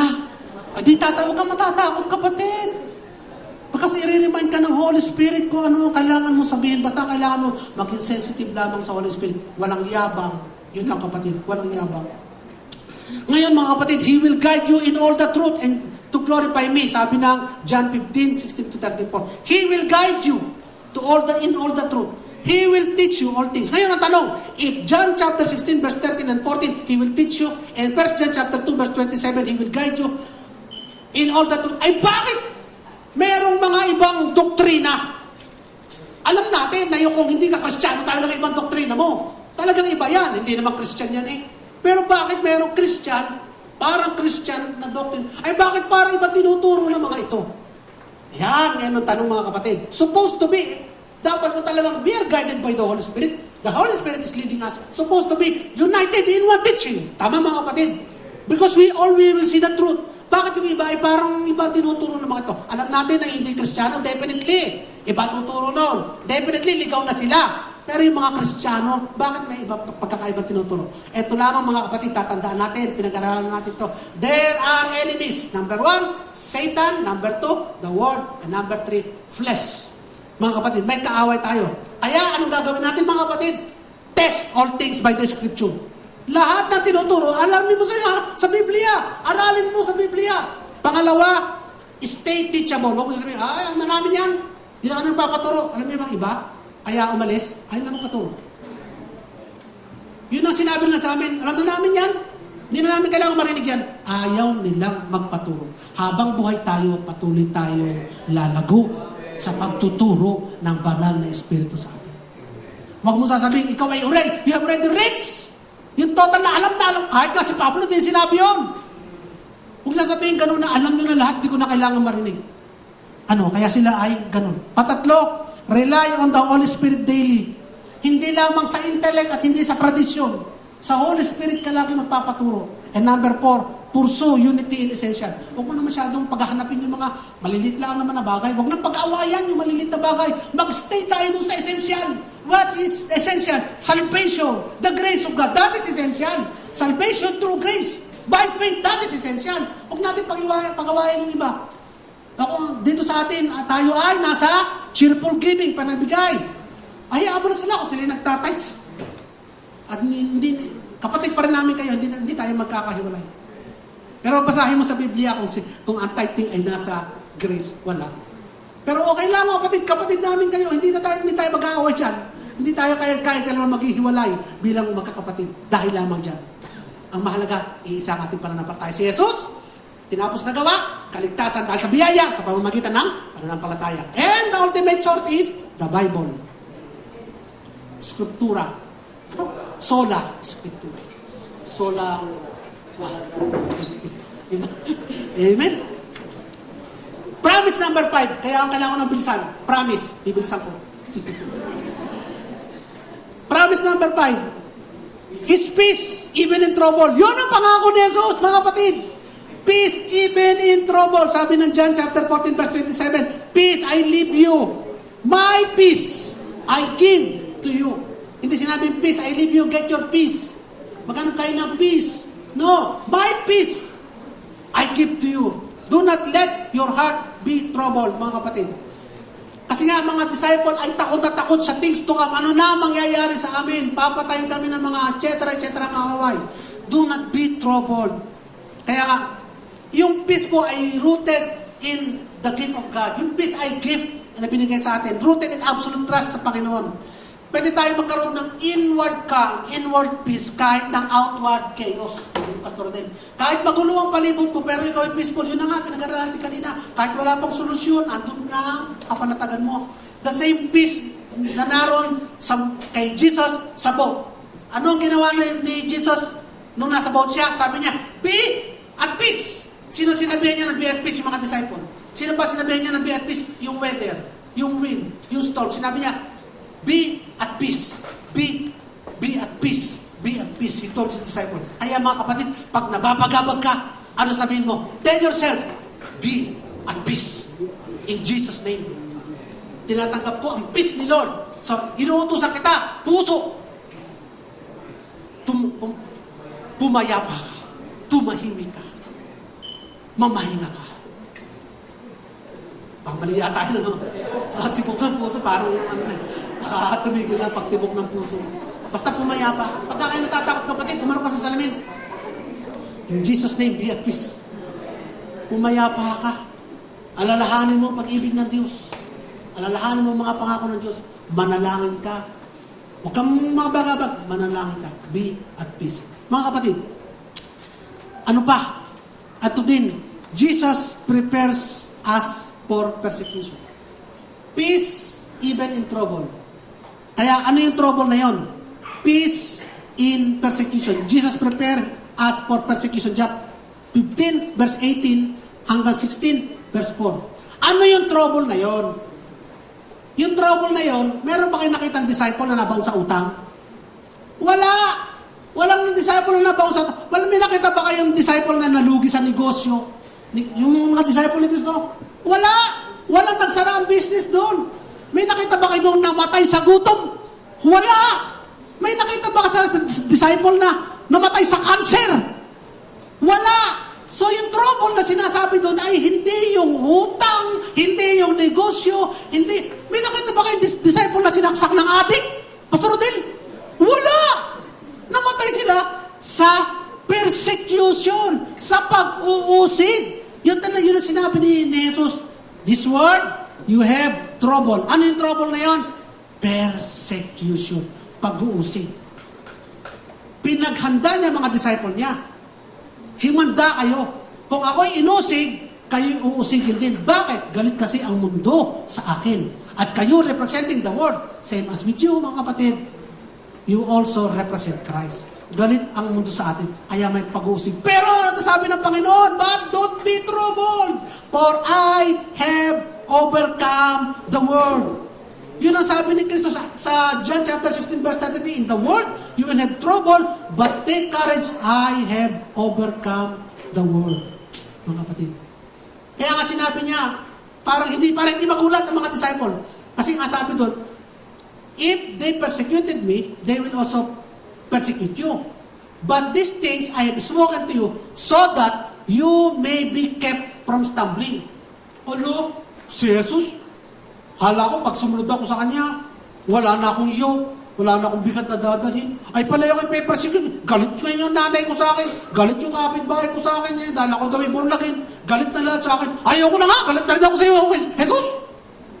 Yun yung sinabi. Kaya sinabi ni Jesus, sa akin, walang bigat, walang problema. Pero, manda ka, may persecution. Huwag kang bibigay. Pagka ikay na-persecute, kasama yan. Pero huwag kang matakot, huwag kang matakot, huwag kang matakot. Napagtagumpayan ko na. Ang ano ba magpe-persecute sa'yo, napagtagumpayan ko yan. Kaya magtatagumpay ka rin. Talapakan natin ang mga. Pero hindi yung tumibong sa utang, ay namatay sa cancer, saksak ng adik. Hindi yun. That is the trouble reserved for the people of this world. Because that is the symbol of the slavery of Satan. The effect of sin. Pero ikaw kapatid, pinalaya ka na sa epekto ng kasalanan. Why will you undergo that trouble? No way, man. No way. Everything has been paid. He endures the trouble of this world para ikaw enjoy the blessings of heaven. Amin mga kapatid. Kaya ngayon, promise number 6. Ito na, malapit na tayo matapos. Promise number 6. Eternal fruit filled with joy. Yon, ay dahil you are reserved for good works, meron kang gagawin na magbubunga. Hindi lamang bunga na susunugin. Kasi meron mga gawa tayo, mabubuti, pero sinusunog, natutupok. Pero mga bunga gagawin natin, magbubunga. It will earn for us fruits with eternal consequences. Ibig sabihin, pagdating mo sa langit, naka-charge sa'yo yan. Nakatara sa'yo yan. Gagawa ka ng gawain na itatara ni Lord sa'yo, na pagdating mo sa langit, doon sa great white throne, you will be rewarded for all the good works that you have done, according to your faith. Amen mga kapatid. John chapter 15 verse 1 to 11, sabi doon, hindi lamang joy, kundi success and joy. Yan si joy, oh. Success and joy. He who abides in me and I in him, he bears much fruit. Kung mananatili ka kay Jesus, mga kapatid, mamumunga ka.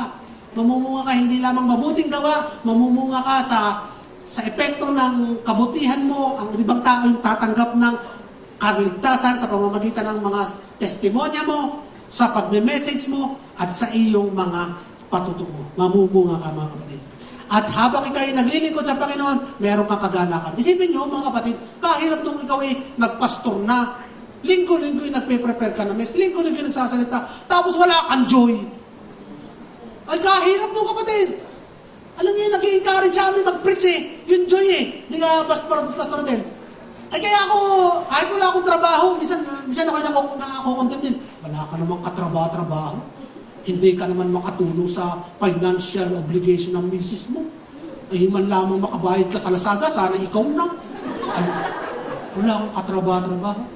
Pero pag inisip ko, God has called me for this vocation. Wala man ako ditong, bagamat may love offering, may tinatanggap po akong love offering. Hindi ko tatanggi sa inyo, 6 million po every month. Sa'yo, 7 million. Ganun po kalaki love offering na tinatanggap namin. Joke lang po yun, baka maniwala kayo. Hindi po mga kapatid. Pero bakit? Bakit tayo ay eager lagi? Excited? Because there is joy. May kagalakan po sa puso. Kayo din mga kapatid. You try to serve, may joy. Amen. Yung anak ko, nagpapiano, kahapon, alas 5 na umuwi. Galing sa practice sa school, pagod na pagod. Pero practice siya, pero hindi ko makikita sa kanya na, ayoko na makikita sa chest na, ayoko na yan. Hindi ko makita doon. Nakikita ko pa rin nakangiti, nagpapiano, pag ganun-ganun pa din, pugi pa rin. Nakikita ko pa rin. Kasi may joy, mga kapatid eh. Pangako kasi ni Lord yun eh, maglingkod ka sa akin, may joy ka. Amen. Hindi lamang ngayon. Sabi niya, pag nagpakipangita pa tayo, nako, greater joy pa. Ano sabi dito? Sa John chapter 15 verse 11, these things I have spoken to you so that my joy may be in you. Tapos, now yun. But later, sa John chapter 16 verse 22, so with you, now is your time of grief. Kasi nga, magpapaalam ako sa inyo, ipe-persecute kayo, habulin kayo, mawawala ako. Grief yun. But, I will see you again, and you will rejoice, and no one will take away your joy. Amen. Mga kapatid, after the service, kung ano man, paglilingkod natin, pag tayo nagpangita na ng Panginoon, naku, greater joy lalo ang ating tatanggapin. Hallelujah. Hindi ba kayo nagagalak doon? Amen? Amen. Kaya nga, mga kapatid, sa disciple una, there is a reminder of the great love of God. Itong mga pangako itong binigay sa kanila, yung pangako ng they have a greater impact, through prayer and through the Holy Spirit, yung pangako ng peace in times of trouble, yung pangako ng fruitfulness and joy. Ano na kakatakot ng disciple? Wala na. Ganon din tayo mga kapatid. If we know these things, ano pa kakatakot natin? Wala na. Pero hindi doon natapos si Jesus eh. Ito pa yung third part eh. Last part. Says, Jesus prayed for us and all believers. Jesus prayed. Pinanalangin ni Jesus yung mga disciple niya. Pero hindi na yun ang kinuha ko kasi para sa mga disciple yun. Pero essence doon, ang pinanalangin ni Pablo, pinanalangin ni Jesus sa mga disciple, Father, let there be with me that walang mapapahamak kahit sino sa kanila. Maliban na lamang sa isa. Sabi, maliban na lamang sa isa. Who will, is the son of perdition. Maliban na lamang sa isa. Sino yung sinasabi? Si Judas. Nanalangin si Jesus na walang mapahamak sa kahit sa kanila. Maliban sa isa. Ano nangyari nga? May napahamak ba sa mga disciple? Wala. Sino napahamak? Si Judas. Kasi yun ang prayer ni Jesus eh. So nangyari yung prayer ni Jesus para sa mga disciple. Alam niyo ba nakakatuwa itong mga disciple na to eh. Sabi ni Jesus, tonight ay ako ibebetray. Sabi ng mga disciple, is it I? Is it I? Sabi niya, is it I? Is it I? Is it I? Is it I? Kailang is it I? Ako ba? Ako ba kayo ng ako ba? Sabi ni Jesus, ito, ang sasabay sa akin sa pagsawsaw. Sa tinapay, siya ang magkakanuno sa akin. Ay sumabay si Judas na sawsaw. Sabi ni Jesus, sige, gawin mo na gagawin mo. Basta si Judas. Pero wala ba lang minensyon na may disciple na nakapansin? Wala. Hindi na pinansin. Binaliwala. Dined mo ng disciple. Kasi nga, wala sa isip ng mga disciple niyo pa yun eh. Malayo pa sa kanila yung konsepto ng si Jesus ay ipagkakanulo. Tapos kaya nga sabi ni Pedro, ay hindi kita ipagkakanulo. Never na never. Kaya sabi ni Jesus, si Simon, bago tumulaw ka manok, pinagkalo mo nila akong 3 beses. Sabi ni Pedro, hindi! Never! I will go to death with you. I will go to die with you. I will never leave you. Sabi ni Jesus, Simon, Simon, Simon. Parang Got Talent eh, no? America's Got Talent. Simon, Simon, Simon. Satan is here. And he asked me to sieve you like a wheat. Hiningi ka ng Satanas na ikaw ay isib, haghagin na parang trigo. But I prayed for you. Pero kayo na nalangin para sa'yo. Alam niyo mga kapatid, anong ibig sabihin na hiniling ka ng Satanas na haghagin parang trigo? Kasi ano yung abangan ni Pedro? He is, unang-una, he is boastful, proud. Pangalawa, he denied Christ. Dalawa, major sin. Boastful, proud, and denying Christ. Dalawang major sin. Kaya ang sabi ni Satanas, hahaghagin ko yan! Akin na yan! Si Pedro, hahaghagin ko. Ibig sabihin, hahaghagin. Uugain ka, ikaw ay lalatayan, hanggang sa ikay malahon manglupaypay. Hanggang sa ikay wala na. Hanggang sa ikay manghina na wala, bumagsak ka na. Pero sabi ni Jesus, I prayed for you that you will not fall. Prayer ni Jesus. Kaya si Pedro, pagkatapos na i-deny si Christ, wala lang, na-realize niya lang ang kamalian niya. That is grace, kapatid. Ang dapat na parusa sa'yo ay haghagin ka ng demonyo. Pero nag-pray pa rin si Jesus in spite the fact na alam niya kung anong gagawin mo. Anong naging parusa doon sa pagtanggi mo kay Jesus? Anong naging parusa nung siya i-deny mo? Anong naging parusa nung sila'y nagpangipangita muli nung nabuhay si Jesus sa tabing dagat? Anong sabi sa kanya ni Jesus? Kain ka muna, Pedro. Yun!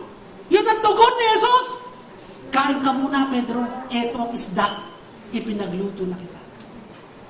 Ang tugon ni Jesus sa pag-deny ni Pedro ay kumain ka muna, Pedro. Ang tugon ni Jesus sa pag-deny ni Pedro, tinanong si Pedro, Pedro, mahal mo ba ako?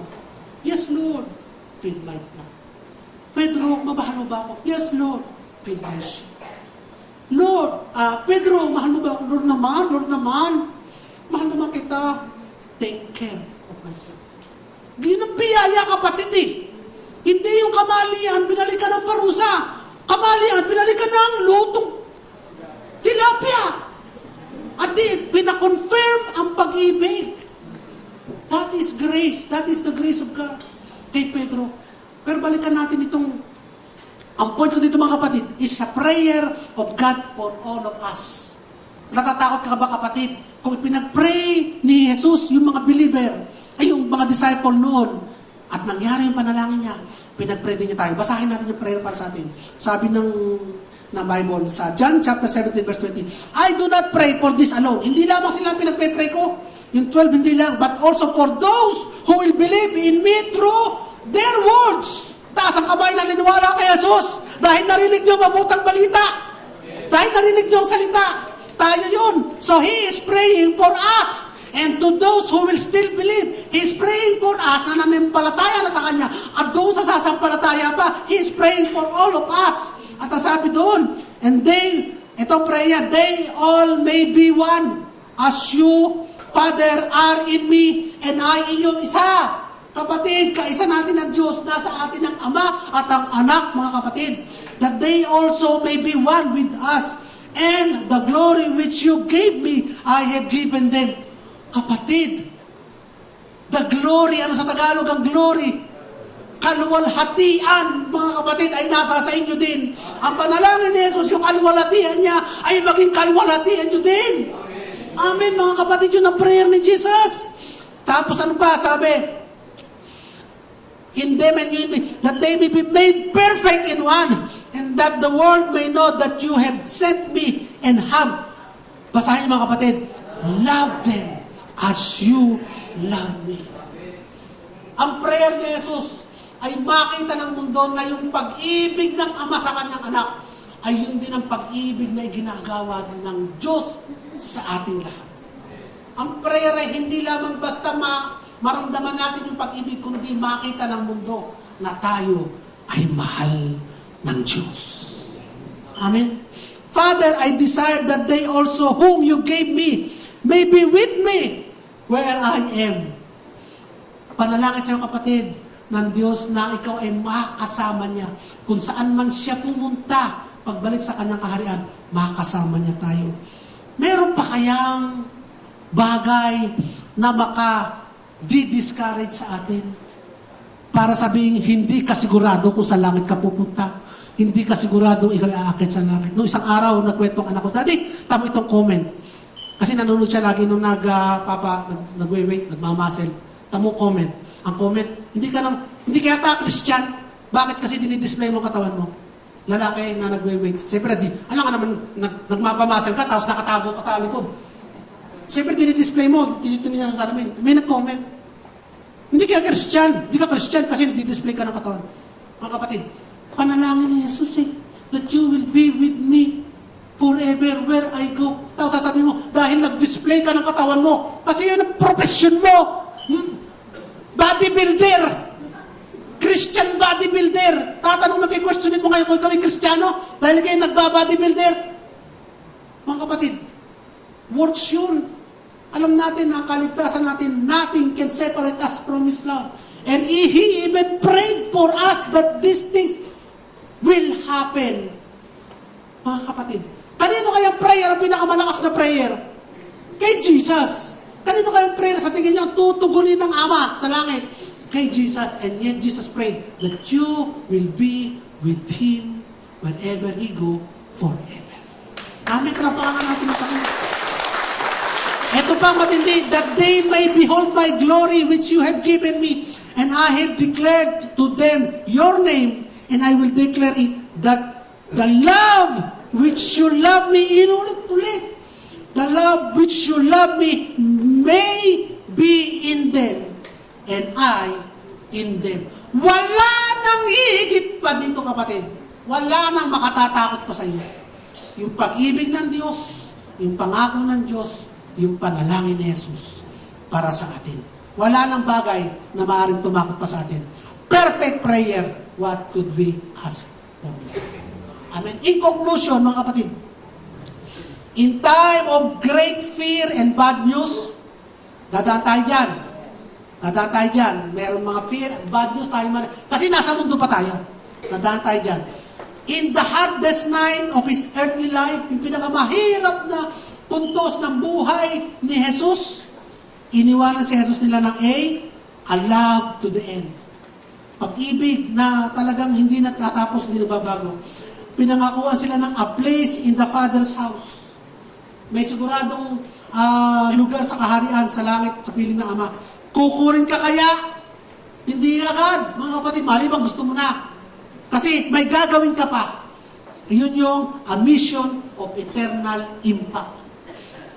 Paano Paano mo ngayon magagampanan? Yung magkaroon ka ng impact sa mundo, mahina ka. Ano yun?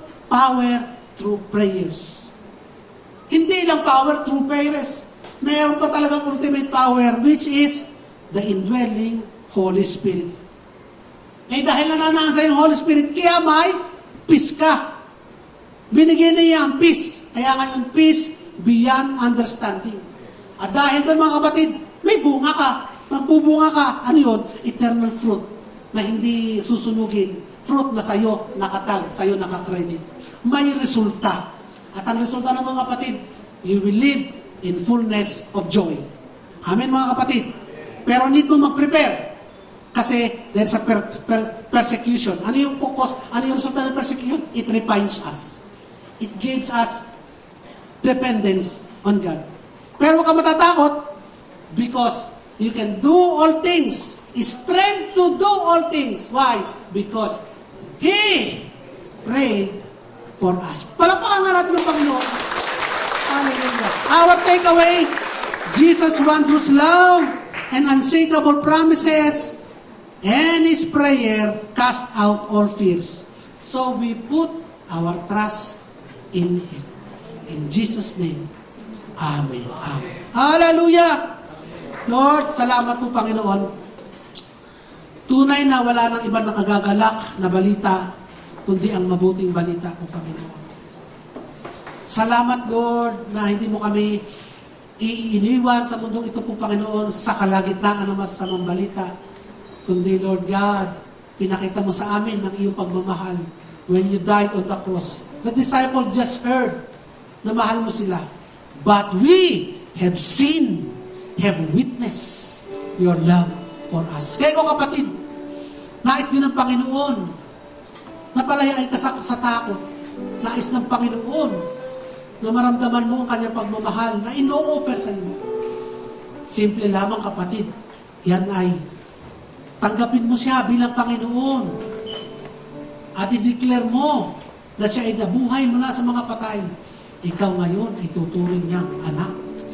Sumunod ka sa akin sa panalangin. Panalangin na may pananampalataya. Panginoong Jesus, ako po'y isang makasalanan. Mapapahamak nang wala ka. Sapagkat kahit anong gawin ko na mabuti sa mata ko, hindi pa rin makapapantay sa katarungan at katwiran at kalinisan na kailangan ko upang makapasok sa iyong kaharian. Subalit salamat na lamang, Jesus. Ikaw, na anak ng Diyos, bumaba mula sa langit, nabuhay sa mundong ito, nang walang kasalanan, ang nagpakahirap para sa akin. Tumanggap ng lahat ng parusa, and at the end, tinanggap ang kamatayan. Ibinigay ang iyong buhay. Ibinuhos ang iyong dugo bilang kabayaran sa aking mga kasalanan. At dahil nga diyan, ako ngayon ay pinatawad mo na sa aking mga kasalanan. At itinuring na matuwid, inilista ang pangalan sa aklat ng buhay. Tatanggap at may buhay na walang hanggan. At makakasama mo sa iyong kaharian. Salamat po Panginoong Jesus. Ito ang aking panalangin